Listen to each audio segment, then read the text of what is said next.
Comme première application des équations différentielles, on va regarder la modélisation de la croissance ou des croissances exponentielles. Croissance, quand ma constante sera plus grande que 0, et décroissance, quand ma constante sera plus petite que 0. OK. Comment on définit une variation exponentielle? Ben, c'est que le taux de variation mis en rapport avec la grandeur du phénomène est toujours constant. On a affaire à un phénomène exponentiel. Donc, Q' de t, c'est la dérivée de Q par rapport à t. Q de t, c'est le phénomène. Je peux l'envoyer de ce côté ici. Donc, juste Q' de t, c'est dQ dt, égale K fois Q de t. Mon but, c'est de trouver l'expression de la valeur de la fonction Q de t en tout temps. OK. Donc, si on part avec notre équation, la dérivée de Q par rapport à t égale K, une constante, fois Q de t. Et je veux séparer mes variables. Q va venir ici diviser et dt va venir multiplier.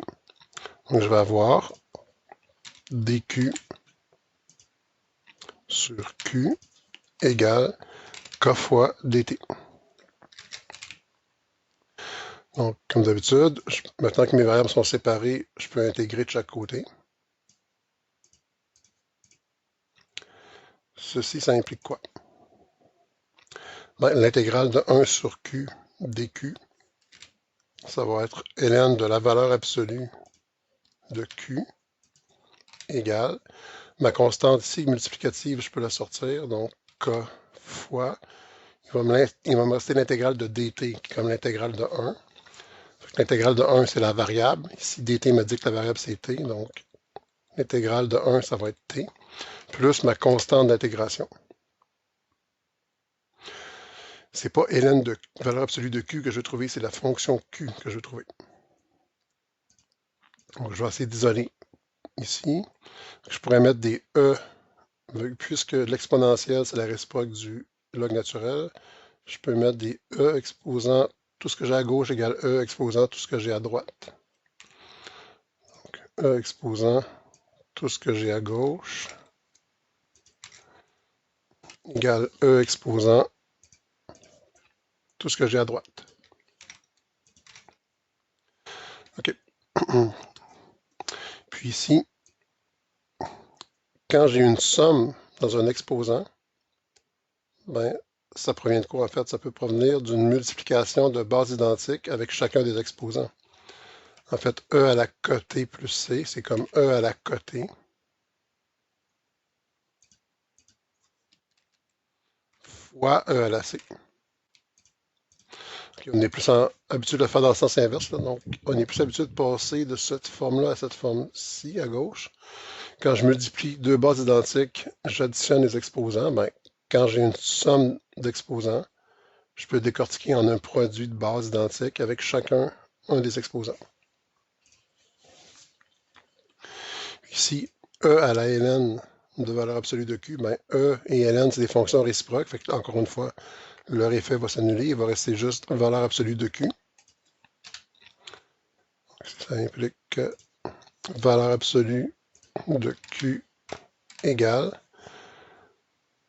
E à la côté fois E à la C. Le problème ici, bon, E à la C, le nombre E, c'est une constante.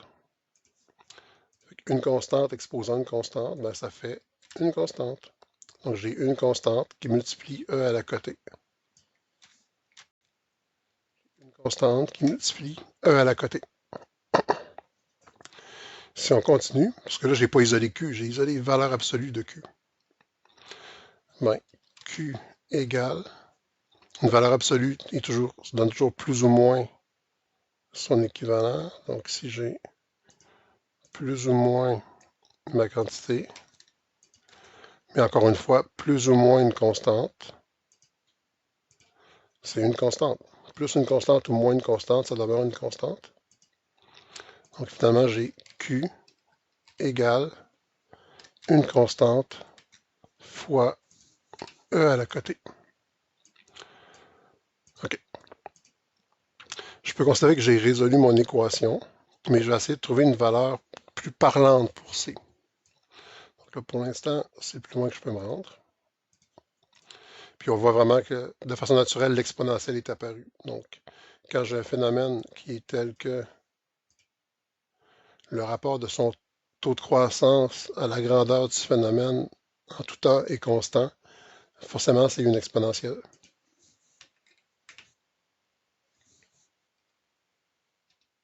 Okay.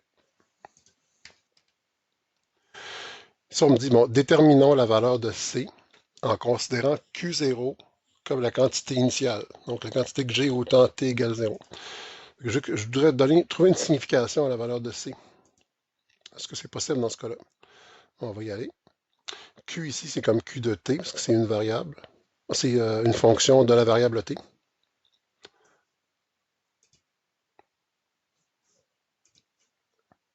Donc, je pourrais me dire que Q de 0, donc la quantité de mon phénomène au temps 0, est égale à C fois E à la K que je ne connais pas, fois le temps écoulé. Le temps écoulé, c'est 0.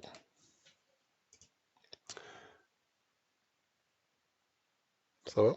Mais mon Q de 0, on lui a donné une valeur. On l'a appelé Q0.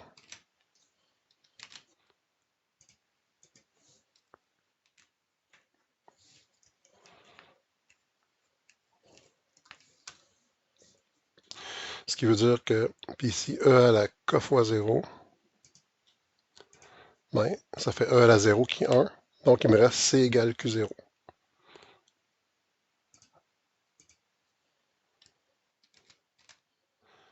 Donc, dans ce cas-là, la valeur C, ma constante d'intégration, que je l'ai rapportée dans mon équation, c'est la quantité initiale de mon phénomène. Ce qui veut dire,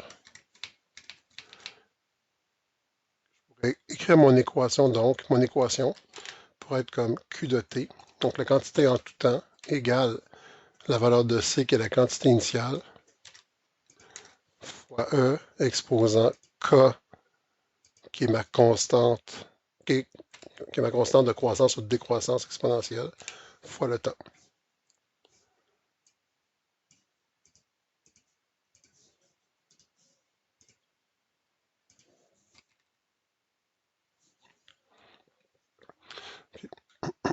Et pour les exemples qui suivent, on décroche un petit peu des équations différentielles. C'est juste des exemples d'application pour connaissance générale plutôt.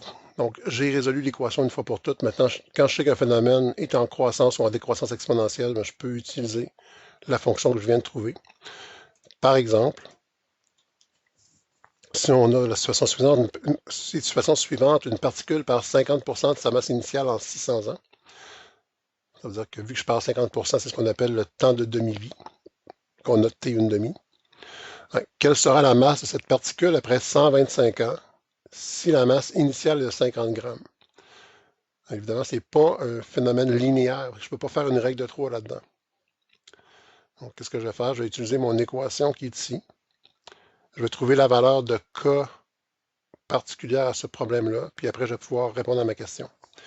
Donc, mon Q de T, c'est-à-dire au temps de demi-vie, le temps qui m'intéresse, pour lequel je connais de l'information, ben, mon Q de T, ça va être 50% de ce que j'avais au départ. Donc, même si je connais pas même si on ne me donnait pas d'informations sur la masse initiale, je pourrais tout de suite dire que Q de T, ça va être la moitié de ma condition initiale, de ma quantité initiale, donc de Q0.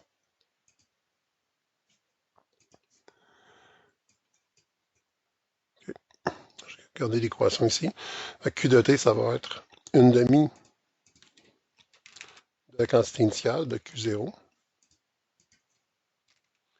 égale Q0, la quantité initiale, fois E à la K que j'ai à déterminer, fois le temps. Mais le temps, donc quand est-ce que j'ai la moitié de la quantité initiale, c'est au temps de demi-vie, qui est 600 ans. Donc, fois 600. Ça implique quoi? Ben, ici, les Q0 vont se simplifier. Je pourrais diviser par Q0 de chaque côté. Ce qui veut dire qu'il va me rester une demi égale E à la 600, oups, E à la 600K. Mon but, c'est d'isoler K. Je vais mettre des ln de chaque côté. ln de 0,5, qui est mon 1/2, égale. Ici, ln de E, l'effet va s'annuler, il va me rester 600K. Et finalement, pour trouver la valeur de K,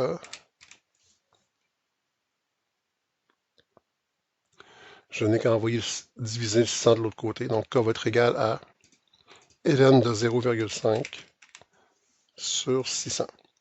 Puis en fait, on pourrait vous montrer que pour les temps de demi-vie, le K va toujours être égal à ln de 1/2, qui est relié à la demi-vie, donc la moitié de la quantité, sur le temps de demi-vie.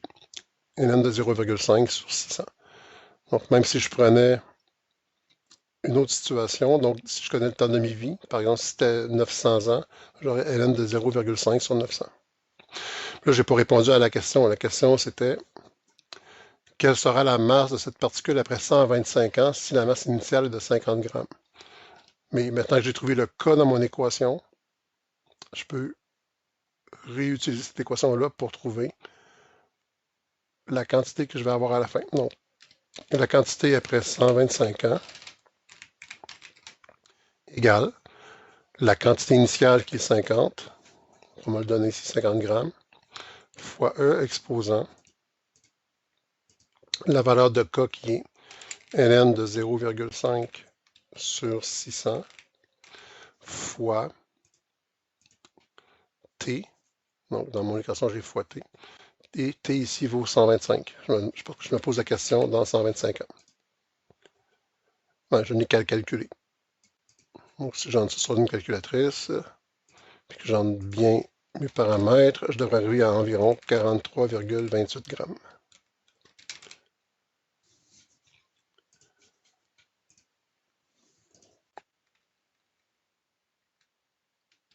OK. Puis toujours dans le même contexte, si on dit sachant que le temps de demi-vie égale environ 5730 ans pour le carbone 14, trouver l'âge d'un fossile dont le rapport du carbone 14 au carbone 12 est de 20% du rapport observé dans l'atmosphère. Rapidement, comment ça marche, là? Très... une explication qui est une vulgarisation qui tourne un peu les coins ronds. Pour le carbone 14, en fait, dans l'atmosphère, il y a du carbone 14, il y a du carbone 12 dans un rapport qui reste stable en général. Donc, quand il y a respiration cellulaire, il y a autant le même rapport de carbone 14 au carbone 12 qui entre dans les cellules. Quand il y a mort cellulaire, il n'y a plus de respiration. Donc, la quantité de carbone qui était dans la cellule, le carbone 12 qui est stable va rester en même quantité, mais le carbone 14, lui, va se désintégrer. Donc, le rapport carbone 14 au carbone 12 va changer. C'est en regardant ce changement de rapport-là qu'on peut remonter dans le temps. Donc ici, les informations me disent quoi?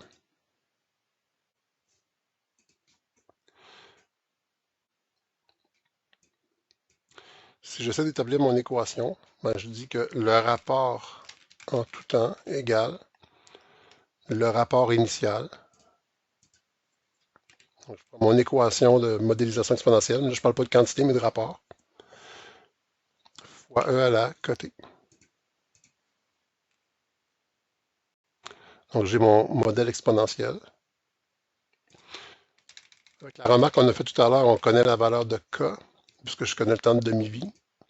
Ça va être ln de 0,5 sur 5730. C'est le temps de demi-vie qu'on me donne. Et je vais pouvoir dire que mon équation devient R de t égale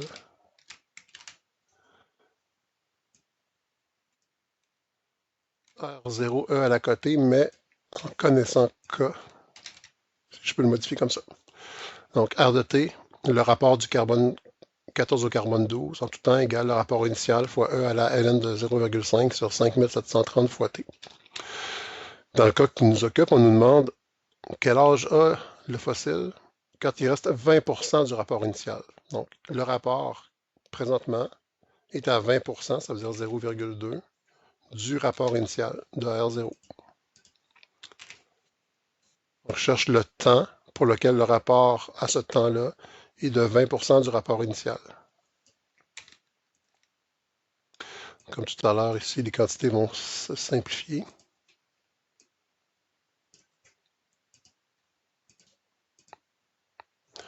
Il va donc me rester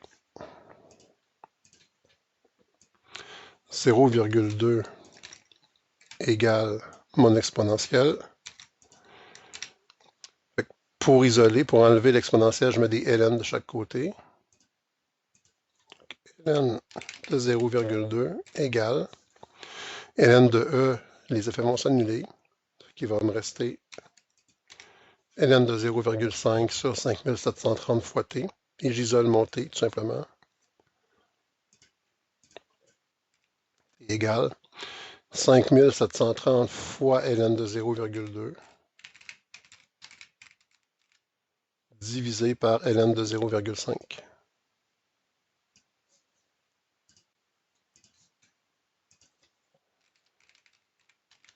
Si on fait le calcul, on obtient environ 13 304,65. Mais ça, c'est beaucoup trop précis. On n'a pas d'appareil assez fin pour aller chercher au centième d'année.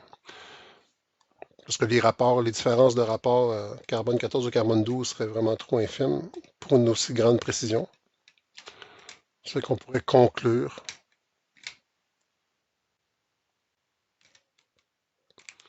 que le temps qui s'est écoulé depuis la mort cellulaire, donc l'âge du fossile, serait donc environ. On fait une approximation un peu plus grossière. On pourrait dire environ 13 300 ans.